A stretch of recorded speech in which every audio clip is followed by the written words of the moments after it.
Good morning guys, quarter to 10 in the morning here in Japan. Ayan po mga kalalabay. Ang aga ng pasok ko po ngayon guys. Dahil po binigyan pa ako ng schedule na ganitong oras.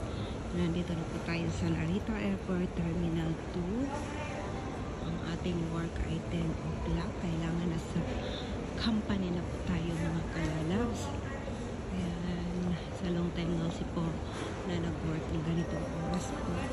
Nakita ko po yung sitwasyon ngayon sa Narita Airport. Hindi masyado maraming tao. Kunti lang po ngayon dahil kanina sigurong mga 6 o'clock ay nagpasukan na sa departures area ang mga passenger guys. Kaya makita niyo po dito na kunti lang po ang mga passenger. Siguro mamayang mga tanghali ay makita niyo na naman na punong-puno naman ang mga counter ng mga airlines. Dahil ang daming flight this morning, ang ganda ng flight dahil wala kang makitang red. Puro dilaw, walang cancel. Ang ganda ng weather. Ngayon po, napakainit.